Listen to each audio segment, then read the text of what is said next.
দীঘাতে আসলে নিউ দীঘাতে আমি খাই হচ্ছে এই হোটেল নিমন্ত্রণ হোটেলতে। এই হচ্ছে এদের টোটাল এগ মিল। ভেজ মিল নিলেই আমার পরে মনে হচ্ছিল যে এনাফ হতো। এখন যাচ্ছি হচ্ছে স্টেশনের পাশে জগন্নাথ মন্দির করছে, জগন্নাথ মন্দিরটা আপনাদের দেখাতে। এই যে জগন্নাথ ধাম সামনে। আমার 500 টাকা বাজেটের একদিনের দীঘা সফরের গল্পে এখনো অবধি আমি আপনাদের দেখিয়েছি মাত্র 200 টাকায় কলকাতা থেকে দীঘা এসি বাসের সফর ও দীঘাতে মাত্র 400 টাকায় হোটেল এবং আরো কিছু কম দামে ভালো হোটেলের সন্ধান। ও আজকের ভিডিওতে দীঘায় 80 টাকায় 8 রকমের খাবার ও নতুন তৈরি হওয়া জগন্নাথ মন্দিরের গল্প। তো চলুন শুরু করা যাক। ও চ্যানেল নতুন এসে থাকলে অবশ্যই ভিডিওতে লাইক দেবেন ও চ্যানেলটিকে সাবস্ক্রাইব করবেন। দীঘাতে আসলে নিউ দীঘাতে আমি খাই হচ্ছে এই হোটেল নিমন্ত্রণ হোটেলতে।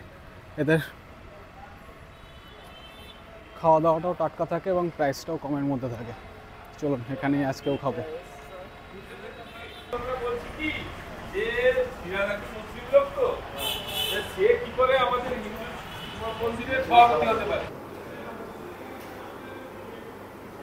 সো এখানে আমি সিঙ্গেল এগ দিয়ে একটা এগ মিল অর্ডার করলাম। আমার পড়ছে হচ্ছে 100 টাকা। ডবল এগ দিয়ে নিলে এটা 120 টাকা এবং বাদ বাকি প্রাইসটা আমি দিয়ে দিচ্ছি, আপনারা দেখে নেবেন।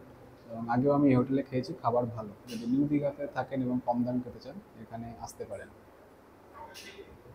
হোটেল নিমন্ত্রণ, নিমন্ত্রণ হোটেল অ্যান্ড রেস্টুরেন্ট এবং এসি আছে এদের। এই হচ্ছে এদের টোটাল এগ মিল। ভাত, পাঁপড়, আলু ভাজা, স্যালাড, একটা তরকারি বা চচ্চড়ি, ডাল, চাটনি, ফুলকপির তরকারি, প্রচুর কিছু খাবারে জাস্ট প্রচুর কিছুই রয়েছে।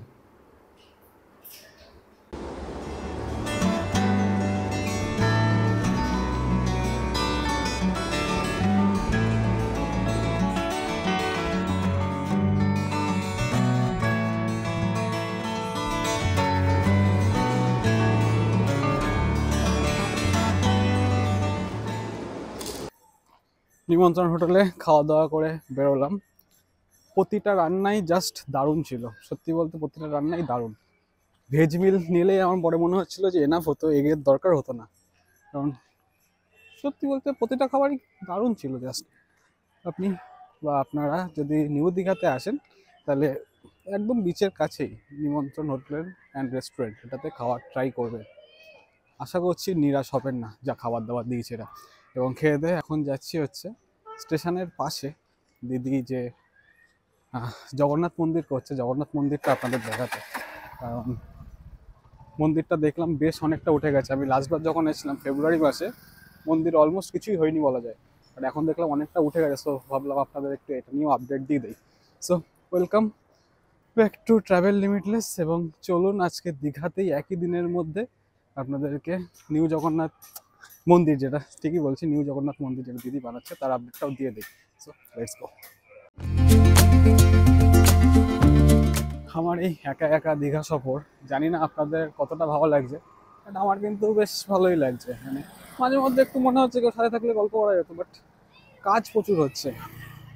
এবং এটাই বোধহয় ব্লগারদের লাইফ, যেটা আমি এখনো অবধি খুব একটা এক্সপিরিয়েন্স করিনি। একবারই করেছিলাম, যেটা আমি আসার সময় বললাম, আর এই করছি মানে কোথাও দূরে সফর। বাট হ্যাঁ, একদিনের জন্য জার্নি অনেকটা হয়ে যাচ্ছে। কারণ সকালবেলা প্রায় 5 ঘন্টা জার্নি করে এসেছি, এখানে এসেও চরকির মতন ঘুরে বেড়াচ্ছি। আবার কিসে ফিরবো আমি জানি না। এটা শেষ করব ভিডিও করাটা, ইচ্ছা আছে ট্রেনে ফেরার। বাট ট্রেনে ফিরলে একটা সমস্যা, সেটা হচ্ছে আমাকে হাওড়াতে নামাবে হচ্ছে রাত 9:30 যদি টাইমে ঢোকায়। দেন ওখান থেকে শিয়ালদা, তারপরে শিয়ালদা থেকে আবার ট্রেন ধরে আমাকে ফিরতে হবে বারাসাত। এটা একটা সমস্যা, বাট আমাকে মনে হচ্ছিল একটা ট্রেনেই ফিরতে হবে।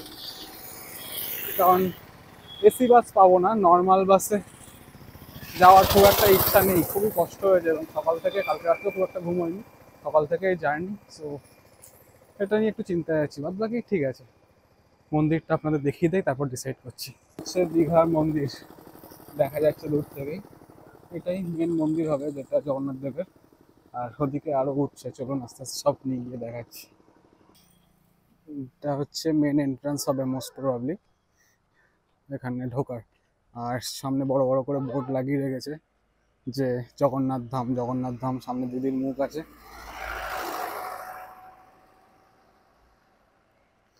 এই যে জগন্নাথ ধাম সামনে। এটাই হচ্ছে আর্কিটেকচার, এরকম হবে। ওটা হচ্ছে বড় মন্দির, তার সামনে মন্দির, এতটা করিডোর, মানে একটা বিশাল আকার প্রজেক্ট, জাস্ট একটা বিশাল আকার প্রজেক্ট দিদি বানাতে চলেছে। এবং ভালো লাগছে দীঘাতে এসে এরকম একটা মন্দির মানুষজনের ভালো লাগবে, এটাতে কোনো সন্দেহ নেই। তো খুবই সুন্দর প্রচেষ্টা এবং প্রজেক্টটা খুবই দারুণ আমি বলবো। এবং যেভাবে এখানে কাজ চলছে, এখানে সাধারণ মানুষজনের সাথে কথা বললাম, কথা বলে জানতে পারলাম যে মোটামুটি 2 বছর থেকে 3 বছরের মধ্যে এটা তৈরি হয়ে যাবে। ভীষণই জোর কদমে কাজ চালাচ্ছে গভর্নমেন্ট এখানে। আমি নিউ দীঘা থেকে হাঁটতে হাঁটতে মোটামুটি ওল্ড দীঘা অবধি চলে এসেছি, হাফ রাস্তা চলে এসেছি। আর মন্দিরের ভেতরে যেতে পারছি না, আর বাইরের দিকে সব মানে পাথর এটা ওটাতে ঢিবি হয়ে আছে। আমি চোখে ভালো দেখতে পাচ্ছি, বাট আপনাদের কতটা দেখাতে পারলাম জানি না। কিন্তু আপনারা দীঘাতে তো আসবেন, দীঘাতে আসলে দেখবেন কতটা সুন্দরভাবে বানাচ্ছে। আমি জাস্ট বলে বর্ণনা করতে পারছি না। এবং বিশাল একটা প্রজেক্ট এটা, কিছুটা মনে হচ্ছে রাম মন্দির বা উত্তরপ্রদেশে যেমন মন্দির তৈরি হচ্ছে তেমন আসলে তিনি চেষ্টা করছে বানানোর বিশাল আকার একটা প্রজেক্ট নিজের রাজ্যে।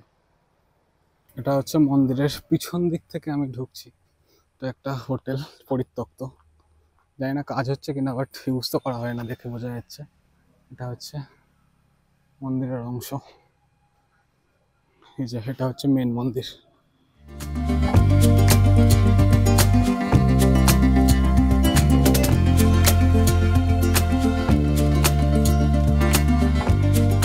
জগন্নাথ মন্দিরের ভিডিওটা ফুল ফ্লেজেড ব্লগ কিছু হবে না, বাট হ্যাঁ একটা হয়তো এই 4-5 মিনিটের জাস্ট আপনাদের কিছু ইনফরমেশন দিয়ে একটা ছোট্ট ভিডিও আমি দিয়ে দেবো। এবং যদি ভিডিওটি ইনফরমেটিভ মনে হয়ে থাকে তাহলে কী করতে হবে আপনারা জানেন, লাইক, সাবস্ক্রাইব, দ্যাটস ইট। ভিডিওটি ভালো লেগে থাকলে অবশ্যই ভিডিওতে লাইক দেবেন, চ্যানেলটিকে সাবস্ক্রাইব করবেন। Till next video, stay safe, stay happy, keep watching, keep liking, keep subscribing, travel limitless. দেখা হচ্ছে পরের ভিডিওতে।